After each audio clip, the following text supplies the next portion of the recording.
안녕하세요. 결혼 10년 차였던 40대 후반의 여자입니다.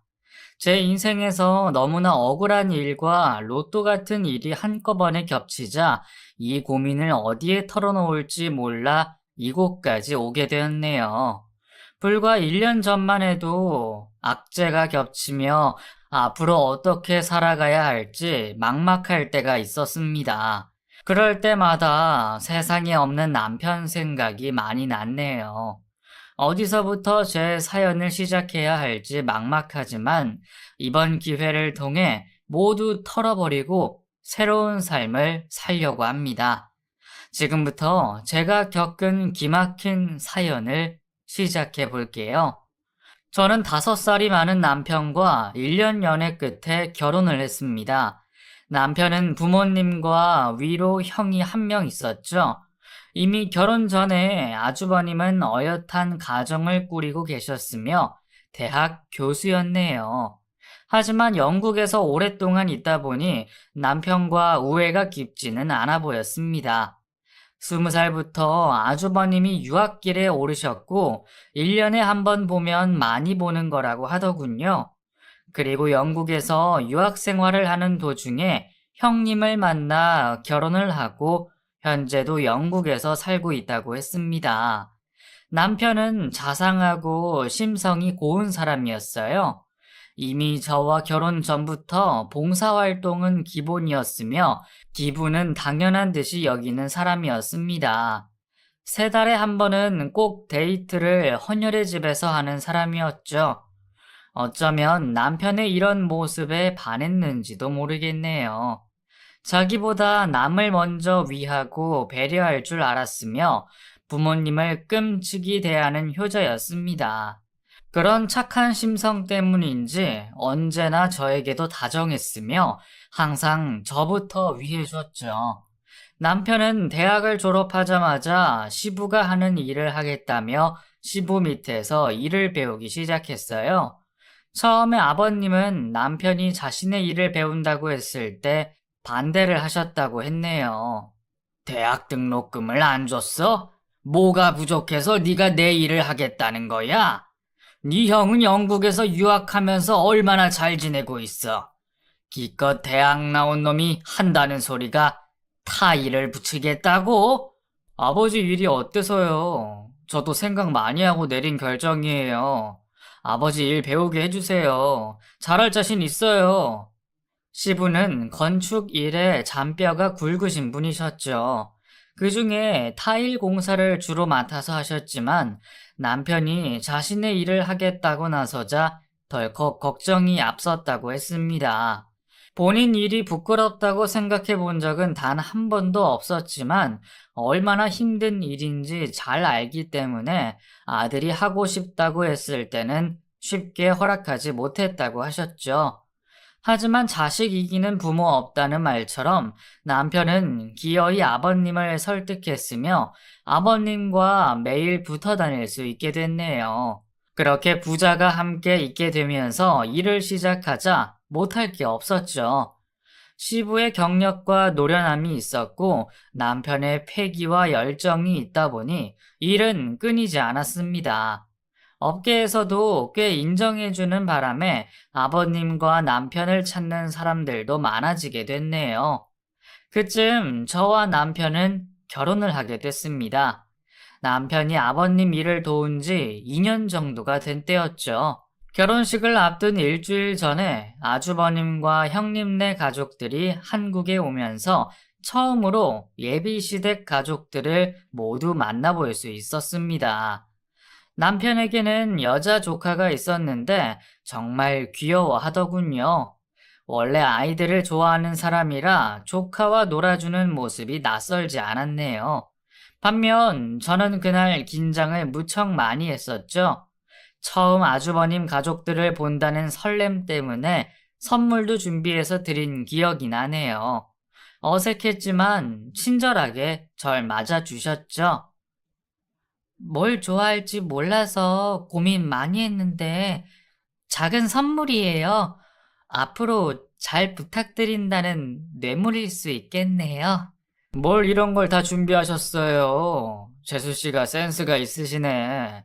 우리 와이프가 외국인이라 아직 말이 서툴지만 아마 재수 씨가 저희를 생각해주는 마음은 느꼈을 거예요. 고맙다네요. 아주버님은 영국인 와이프를 유학생활 중에 만나 결혼을 하시고 예쁜 딸을 낳았습니다. 제가 봐도 너무나 인형같이 예쁘더군요. 당시에 형님은 한국말은 서툴렀지만 어느 정도 대화가 됐었죠. 그런데 시어머니가 저와 형님을 대하는 온도차가 너무 달라 서운했었던 기억이 나네요. 물론 그때는 정식 며느리가 아니었기 때문에 그럴 수도 있겠다 싶으며 넘어갔었습니다. 처음부터 시어머니의 태도가 이상하다고 느낀 건 아니었거든요. 가족들이 모두 거실에 앉아 있을 때 시어머니는 저만 따로 불러 저녁 준비를 하자고 했었죠. 이때까지만 해도 뭐지?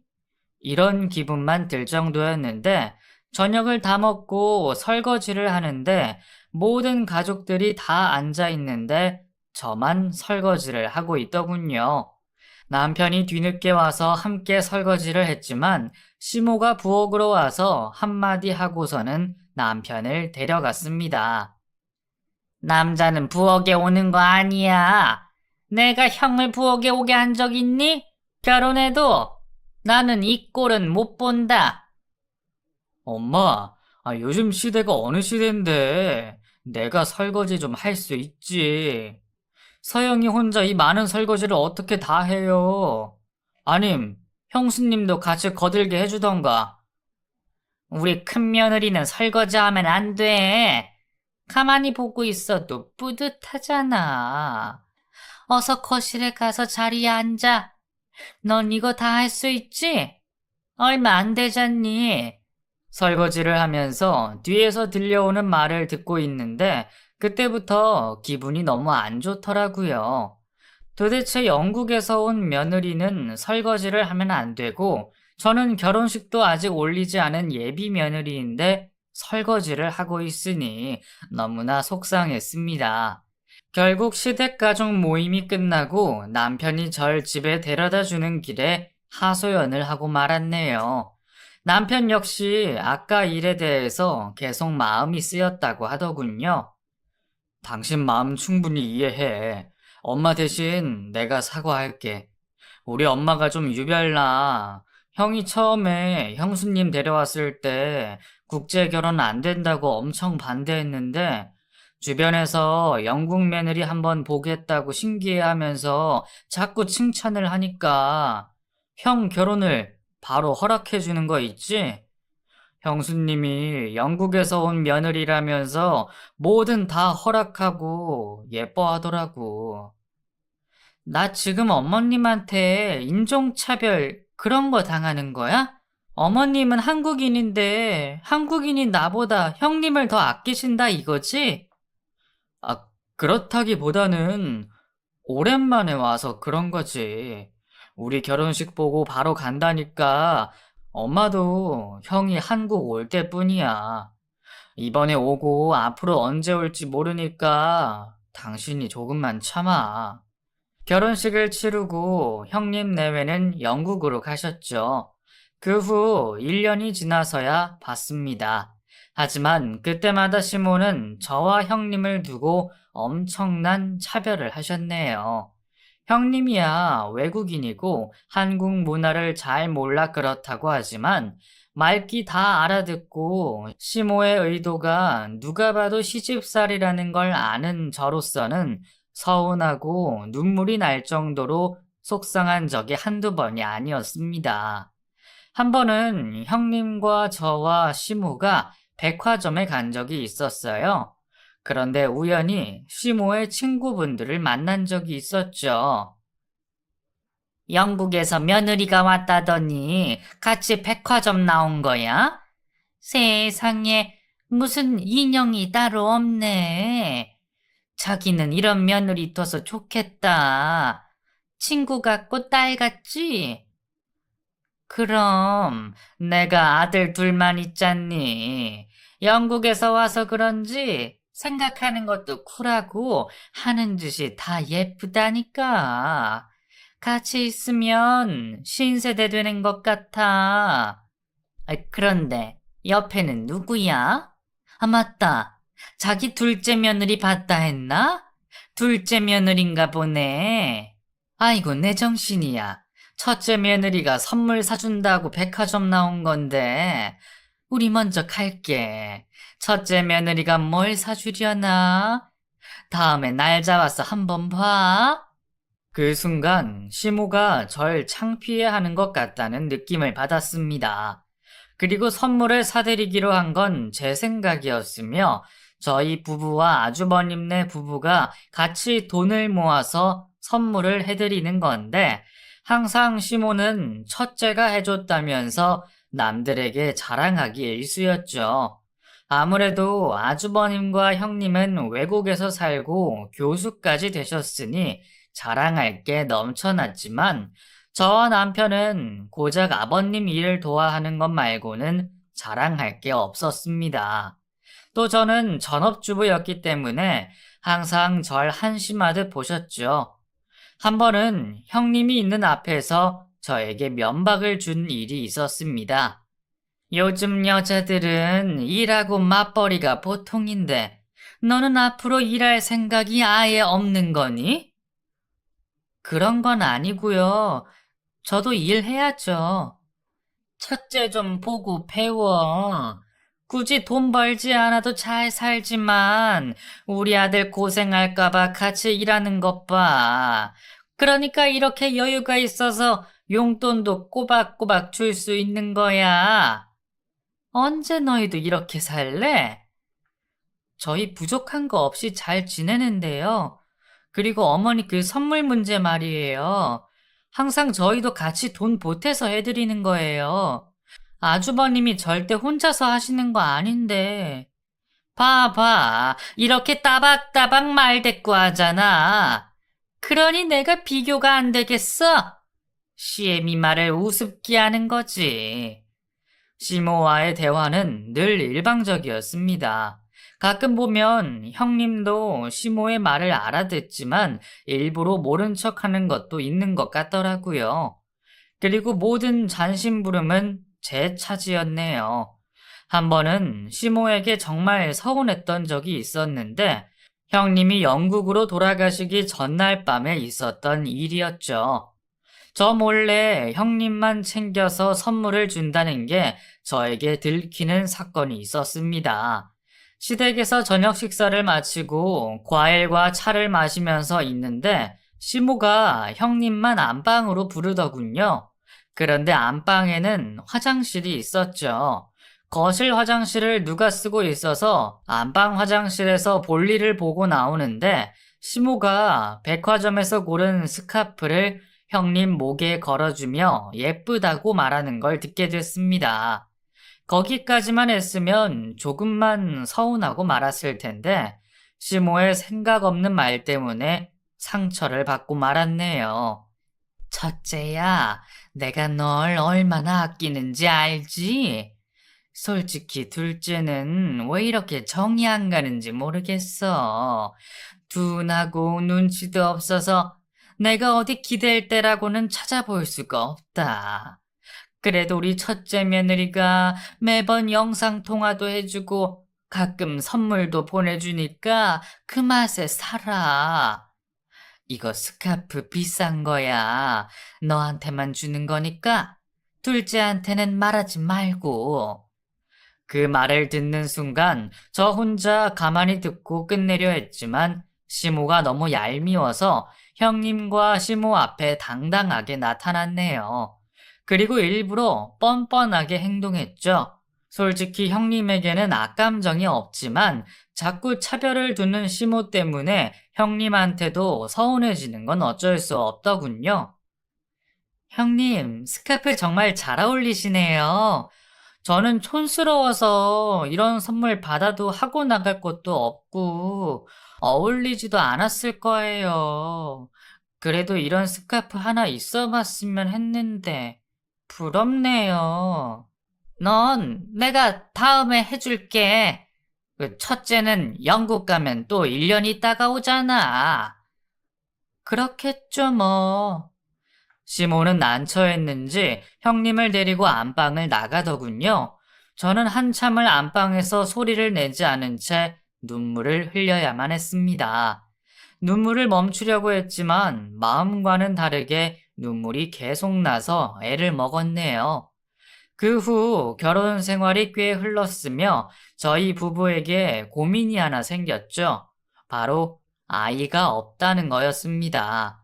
결혼 생활 6년이 넘도록 아이는 생길 기미조차 보이지 않았으며 상처를 너무나 많이 받고 있을 때였네요.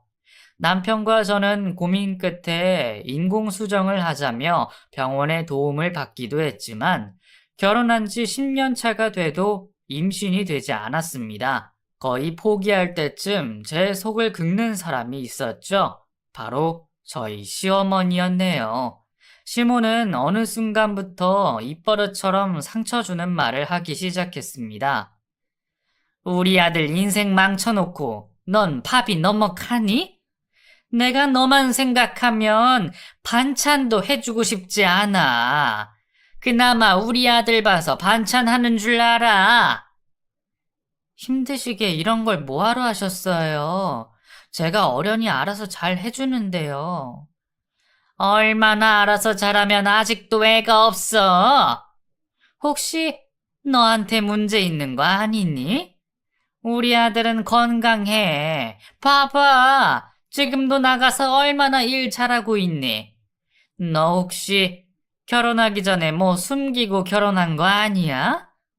어머니, 정말 너무하세요. 제가 숨길 게 뭐가 있어요? 임신 문제로 몸과 마음이 지칠 때가 있었습니다. 몸이 안 좋아지고 스트레스를 많이 받다 보니 하루는 남편이 조심스럽게 저와 단둘이 살자며 아이는 없어도 된다는 말을 한 적이 있었네요. 솔직히 그 말에 흔들리기도 했죠. 누구보다도 아이를 간절히 원했지만 돈도 돈이고 몸도 마음도 너무나 지쳐 있었거든요.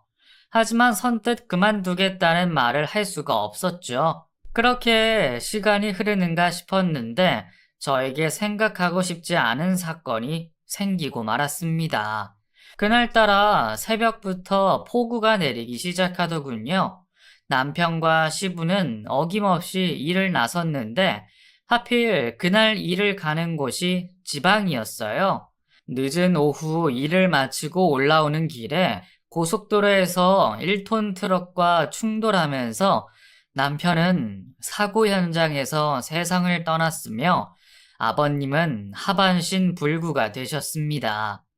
퇴근 시간이 다 돼도 연락이 없어 걱정하고 있는 찰나에 모르는 번호로 전화가 왔으며 전화를 받자마자 무슨 정신으로 병원으로 갔는지 잠옷바람으로 병원에 도착한 저를 볼 수 있었네요. 시모도 뒤늦게 병원으로 오셨더군요. 아버님은 수술실로 들어가신 상황이었고 남편은 제 앞에 하얀 천으로 덮여져 나타났습니다. 그 순간을 살면서 어떻게 잊을 수 있겠어요? 비록 세월이 조금 흘러 울지 않고 말할 수 있는 것 빼고는 아직도 가슴이 뛰고 손이 떨리네요. 더 이상 남편과 대화를 할 수 없다는 생각과 함께 늙어가지 못한다는 생각을 하니 미치게 가슴이 아려왔습니다. 어떤 단어와 말로도 그때 제 심정을 표현할 수 없죠. 걷지 못할 정도였고 목소리가 안 나올 정도로 울었던 기억밖에 나지 않네요.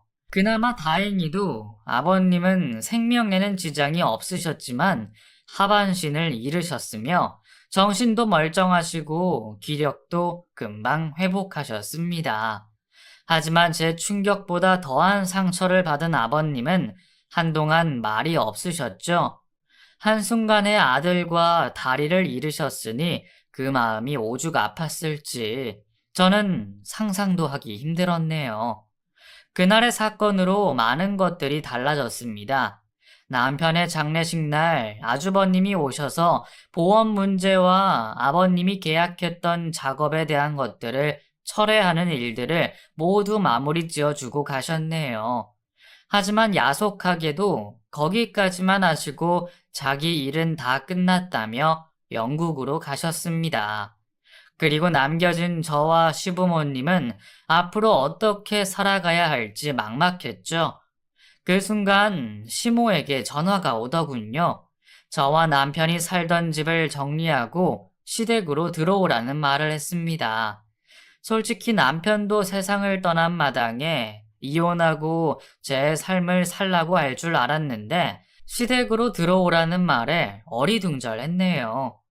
친정에서는 자식도 없고 남인데 시댁에 들어가지 말라고 했지만 아주버님도 없는 마당에 저마저 제 삶을 산다고 떠나버리면 시부모님은 충격이 클 것 같았죠. 특히 아버님이 걱정됐었습니다. 시모야 어떻게 해서든 사실 뿐이었지만 이제 아버님은 혼자서는 아무것도 할 수 없는 상황이 되셨죠. 시댁으로 들어간 날 시모는 기다렸다는 듯이 거실에 저를 앉혀놓고 그동안 참아왔던 말을 서슴없이 하더군요. 우리 집이 이렇게 된 건 다 너 때문이야. 자고로 집에 여자가 잘 들어와야 하는 법인데 첫째는 잘 사는 것 봐. 그런데 너희는 이게 뭐니? 자식 하나 없이 앞으로 이 집에서 지내면서 시아버지 병간호나 해라. 못하겠다고는 말 못할 거야. 자식도 못 낳고 너 때문에 내 아들 평생 고생만 하다 갔다. 그리고 졸지, 나는 아들도 잃고 남편도 저렇게 됐어. 알겠니? 시모는 이 상황을 모두 제 탓으로 돌렸습니다. 그래야지만 살 수 있는 사람처럼 저에게 모질게 대했죠. 저 역시 남편을 잃고 모든 게 달라진 상황에서 어떻게 제정신으로 지낼 수 있었겠어요? 그저 시간이 흐르는 대로 버티었고 시모가 하라는 대로 시간을 흘려보냈습니다. 시모는 하반신 불구가 된 시아버지를 제게 맡기고 사회활동을 하겠다며 일을 시작하더군요. 처음에는 맡으며 식당에서 일을 하신다며 나가셨는데 당연히 그런 줄로만 알고 있었네요. 하지만 점점 시모의 행동들이 이상했습니다. 일을 나가는데 생전 입지 않았던 원피스를 차려입고 나갔으며 화장은 기본에 높은 힐을 신고 외출을 하기도 했었네요. 이 모든 걸 저만 이상하게 느끼는 건 아니었습니다. 시아버지는 비록 스스로 걷기는 힘들었지만 휠체어에만 앉으시면 모든 걸 정상적으로 하실 수 있으셨죠. 한 번은 시부와 함께 산책을 간 적이 있었습니다. 꼭 이맘때였는데 아버님이 너무 답답해 하시는 것 같아 보여서 조심스럽게 외출을 해보시겠냐고 물어본 적이 있었네요. 그날이 아버님이 사고를 당하시고 9개월 만에 밖에 외출을 하신 거였습니다. 아버님, 오늘 저랑 데이트 가실래요? 봄이라 그런지 밖에 꽃도 많이 폈더라고요. 나가고 싶으면 며느라긴 너라도 다녀와. 내 걱정은 말고. 에이, 아버님이랑 같이 가고 싶어서 그런 건데, 같이 나가요. 처음이 어렵지. 이제 계속 저랑 나가고 바람 쐬면서 지내시면 시간도 금방 가지 않겠어요? 그렇게 아버님과 사고 이후 첫 외출을 감행했습니다. 하지만 봄바람이 찼는지 다음날 아버님은 고열로 힘들어하셨고 결국 병원에 입원을 일주일간 해야만 하셨죠. 그 일로 시모는 노발대발 하시며 저에게 큰 소리를 쳤습니다. 하라는 간호나 집에서 잘할 것이지 왜 이 양반을 데리고 나가서 이 사단을 만들어? 혹시라도 잘못됐으면 어쩔 뻔했어? 어머니 죄송해요. 봄바람이 변덕스러운 것도 모르고 아버님이 답답해 하시는 것 같아서 집 앞에 잠깐 나간다는 게 죄송합니다. 이게 죄송해서 될 일이야? 이 일로 내가 널 어떻게 믿고 이 양반을 맡길 수 있겠어? 가뜩이나 치료비로 돈 들어가는 게 얼만데. 간병 인프를 처지 못 대니까 너라도 눈치껏 잘해줄 수 없니? 네, 앞으로 신경 잘 쓸게요. 그 일로 인해 시모 앞에서는 대역죄인이 됐었습니다. 시모는 온갖 잡일을 다 시키기 시작했죠. 마치 하녀를 부리듯 대했습니다. 그 바람에 마음고생을 많이 했는지 화병을 앓고 말았네요. 한동안은 시모가 들어오는 인기척만으로도 심장이 두근거리면서 스트레스를 많이 받았죠. 잠도 못 자는 게 거의 반이었습니다. 하지만 그럴 때마다 제 곁에서 힘이 되어주는 분은 아버님이었죠. 그날 아버님이 병원에서 퇴원하시고 저에게 몰래 해주신 말이 있었습니다. 며느라기야, 네 시모 말은 신경 쓰지 마라. 난 간만에 밖에 나가서 사람 사는 것 같더라. 조만간 또 나가자. 이번에는 내가 미리 네 시모한테 말해 놓을 테니까 걱정 말고. 아버님은 그날 30분간의 외출이 그렇게 좋으셨는지 저에게 웃으시면서 위로를 해주셨습니다. 그런 모습을 보면 또 알게 모르게 힘이 솟아 기운을 차렸죠. 친정이나 주변에서는 제가 이 정도로 힘들게 시집살이를 하고 있는지 몰랐을 거예요. 하지만 다들 의아해했죠. 남편도 죽은 마당에 자식도 없는데 왜 굳이 아직도 시집살이를 하고 있는지 이해가 안 간다는 사람들도 많았습니다. 친정에서는 더 이상 뭐 볼 거 있냐며 당장 나오라고 성화였지만 차마 병든 아버님만 두고 나올 수가 없더군요. 제가 없으면 아버님은 정말 아무도 도와줄 사람이 없었죠. 너 무슨 일 있는 거 아니야? 내가 사돈 좀 만나봐야겠다. 이제 볼 일 없는 남남이 된 마당에 왜 널 안 놔주고 이러는지 모르겠어. 엄마, 내 일은 내가 알아서 할게. 그 사람 죽은 지 1년도 안 됐어. 여기 있으면 아버님 옆에서 그 사람 이야기도 하고 아버님 회복하시는 거 보면서 기쁘고 그래. 언제까지 여기에 있을 수만은 없겠지. 그래도 아버님 살아계실 동안만이라도 지내보려고. 부모님은 이해할 수 없다며 고개를 저었지만 정말 아버님 때문에 힘든 시집살이 기간을 버텨냈습니다. 그런데 하루는 충격적인 장면을 보고 말았네요. 오후 중 유일하게 장을 보러 나오는 시간이 있었는데 그 시간이 아버님이 낮잠을 주무시는 2시에서 4시 사이였습니다. 그날은 장이 서는 15일이었으며 평소에는 마트로 갔을 텐데 장구경도 할 겸 시장으로 갔었죠. 아버님이 좋아하시는 만두를 살 겸 만두 가게에 들렀는데 가게 안에서 시모를 보고 말았네요.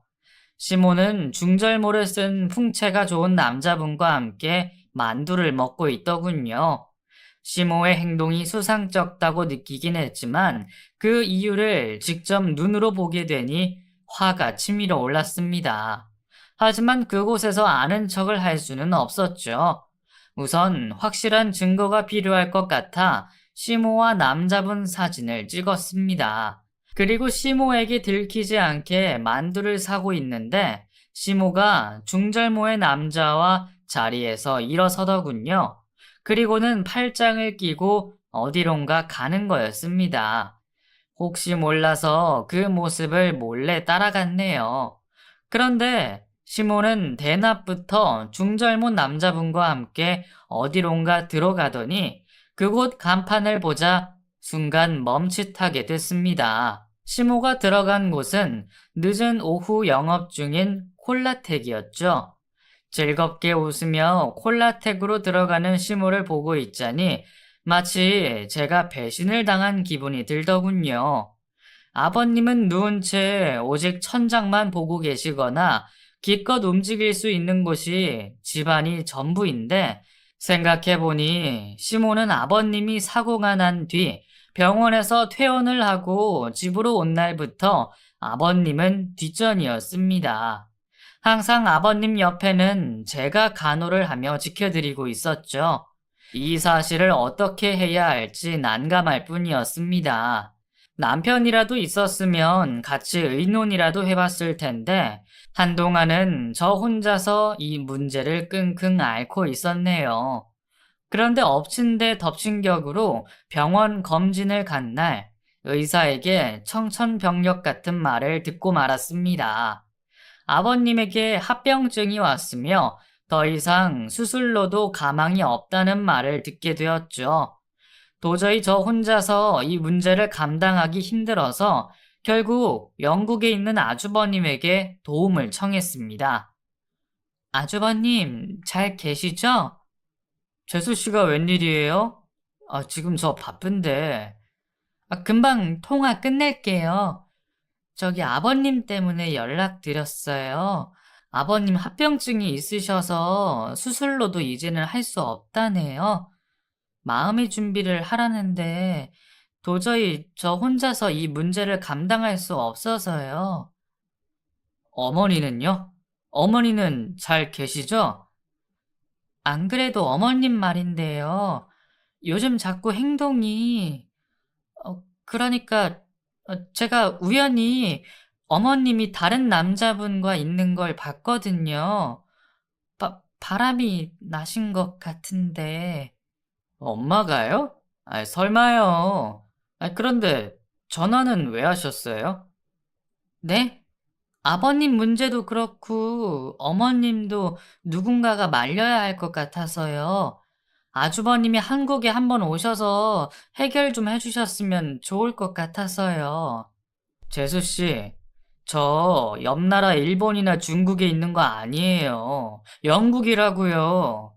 그리고 요즘 한창 바쁜데 며칠씩 한국에 왔다 갔다 할 정신 없어요. 재수 씨가 알아서 해주세요. 저는 더 이상 저희 가족한테 신경 쓰고 싶지 않네요. 그런 말을 하고서는 아주버님은 전화를 끊었습니다.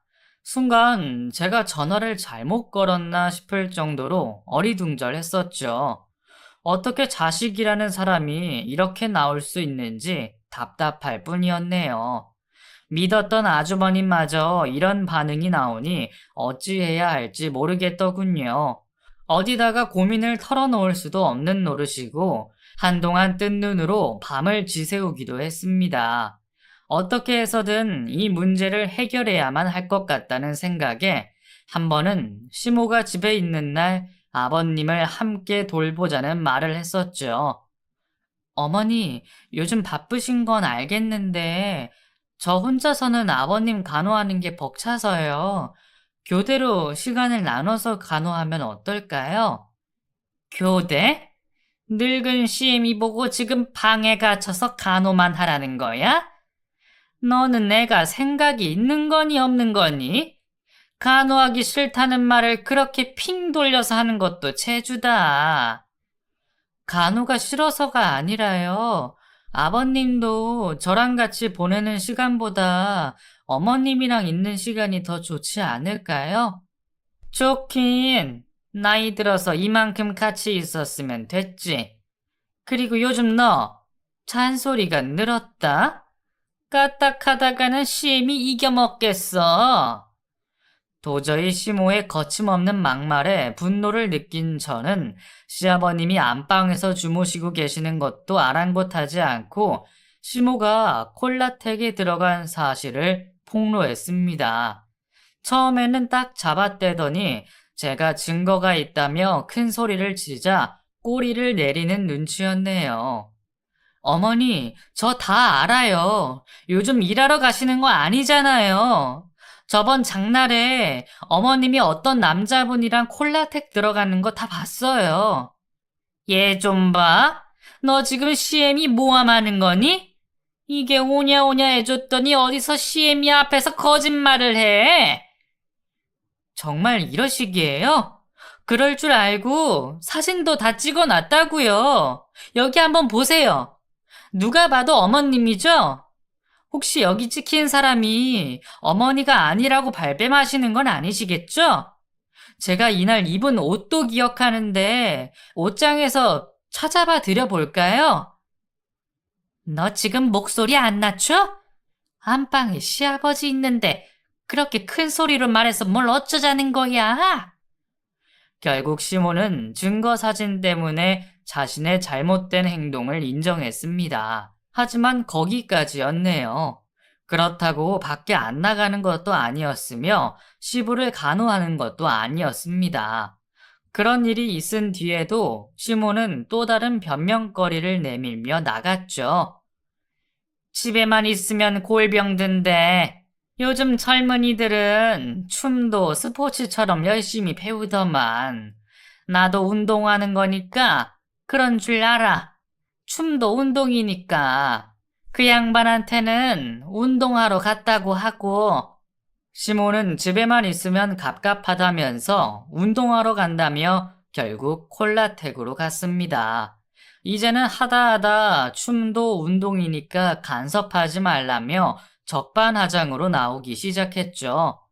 이런 모습을 보는 저도 힘들고 화가 나는데 아버님은 오죽하셨을까요? 결국 아버님이 나가는 시모의 등 뒤에 대고 한 소리 하셨죠. 그날 아버님이 그렇게 화를 내시는 걸 처음 봤습니다. 또 그놈의 춤추러 가는 거야?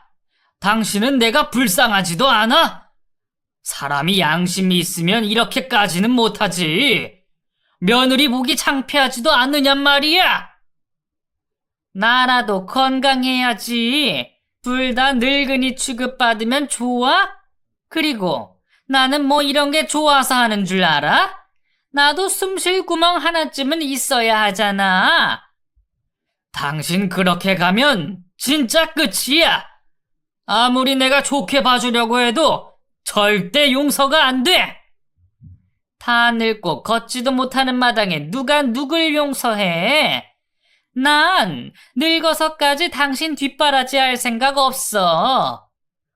그렇게 아버님에게 한 소리 하더니 시몬은 현관문을 세차게 닫고 나가버렸습니다. 그날 밤 아버님은 저에게 내일 하루만 친정에서 자고 오라는 말을 하더군요. 저 없이는 생활이 불편하실 텐데 손님이 올 거라며 저보고 집을 비우라는 말에 놀랐었죠. 중요한 분이세요? 그래도 옆에서 수발드는 사람이 있어야 하는데 정말 저 없이도 괜찮으시겠어요?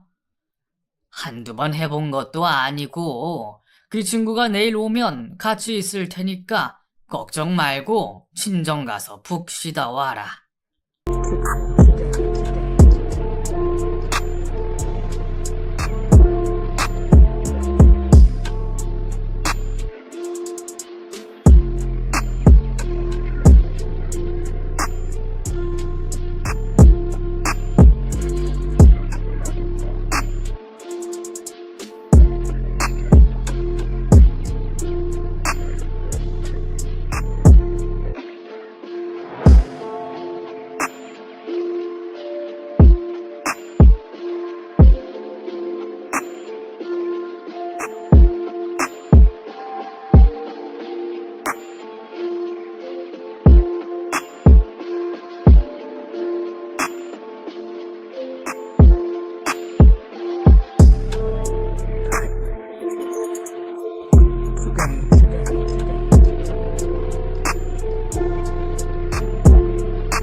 그렇게 다음 날 오랜만에 친정을 다녀왔습니다.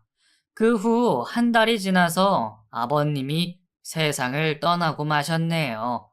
그동안 남편에게 못해준 것들이 많아서 그 마음을 채우려고 아버님에게 효도하며 지낸 거였는데 아버님이 세상을 떠나자 하염없이 눈물이 나더군요. 아버님께 효도를 해야지만 제 마음도 한결 편안해졌었거든요. 사고 이후 1년이 좀 안 되게 함께한 세월들이 주마등처럼 스쳐 지나갔습니다. 남들은 어떻게 시부간호를 하며 그 시간을 버텼냐고 하겠지만 친딸처럼 대해주셨던 아버님 덕분에 남편의 빈자리마저도 잊을 수 있었습니다.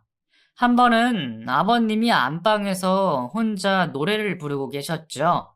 점심때여서 제가 문을 열고 식사를 가지고 들어갔는데 노래하다 들킨 게 부끄러우셨는지 어린아이 마냥 귀가 빨개지셨던 모습이 기억이 나네요. 아버님의 노래를 처음 들었던 저는 잘 부르신다고 칭찬을 해드렸네요. 그때부터 제가 시모에게 잔소리를 듣거나 상처되는 말을 듣고 시무룩해져 있으면 항상 그 노래를 불러줬습니다. 한 번은 아버님한테 노래 제목이 뭐냐고 물어본 적이 있었죠.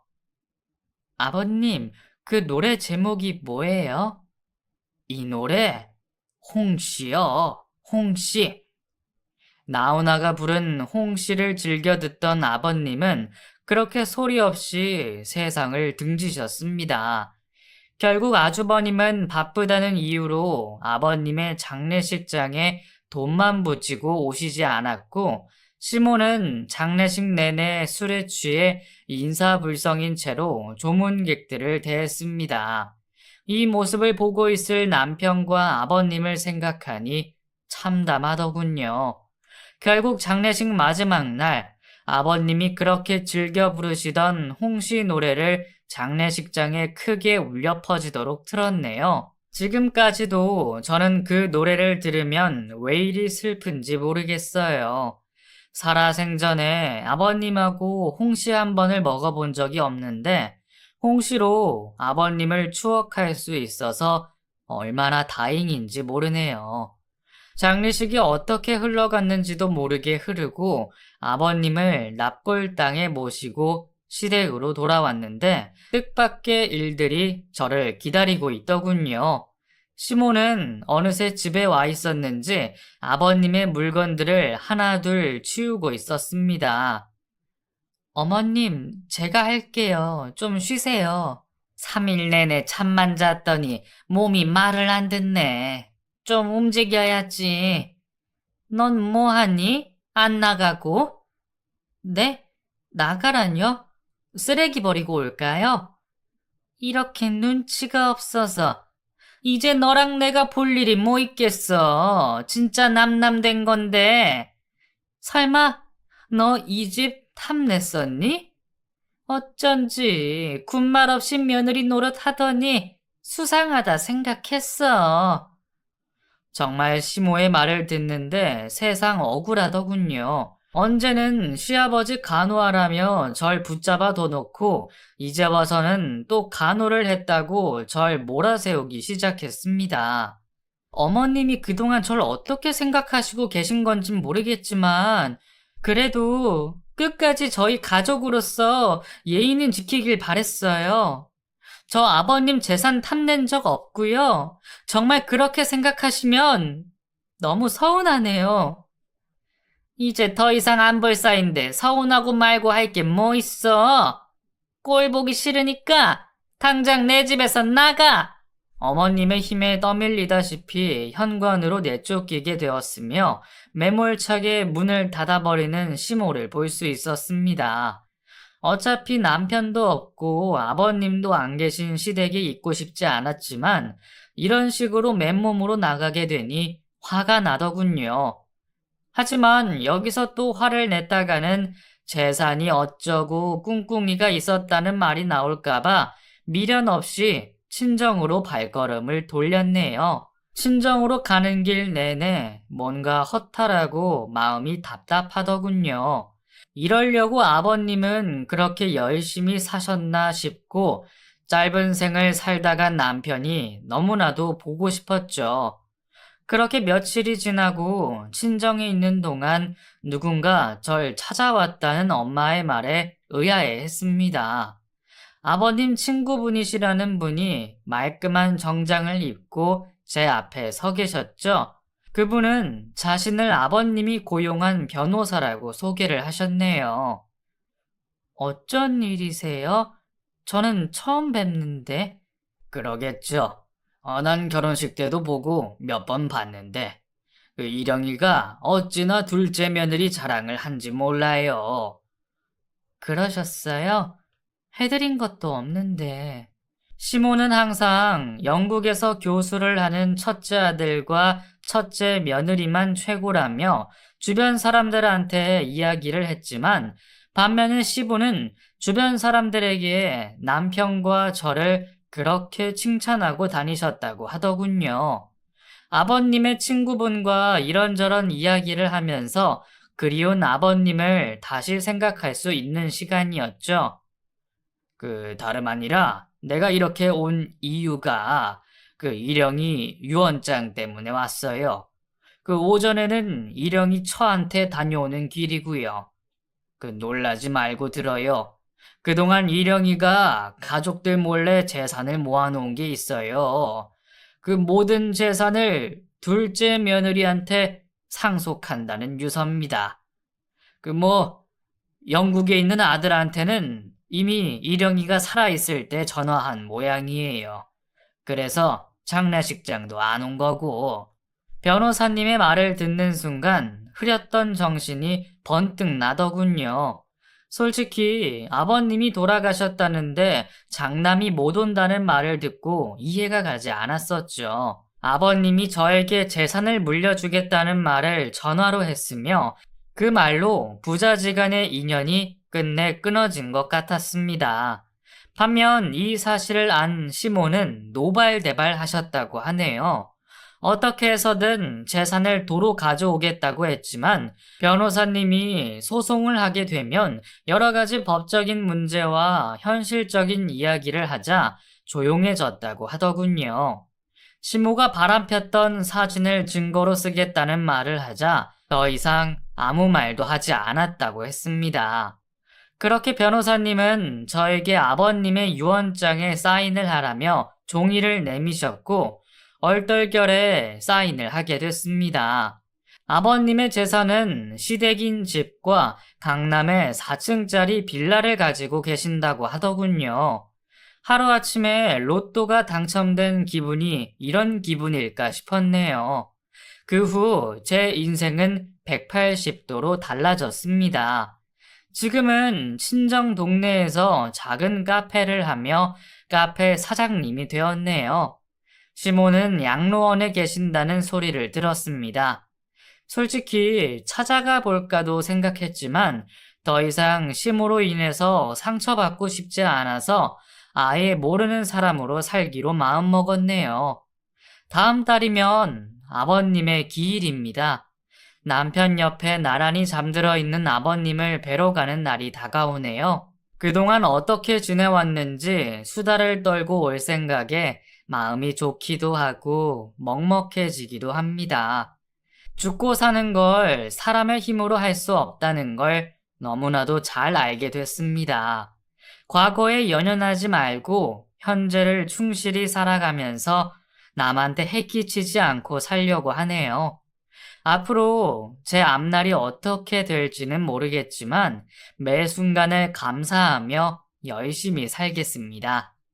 제 사연을 읽어주신 모든 분들 항상 행복하시고 긴 사연을 읽어주셔서 감사합니다.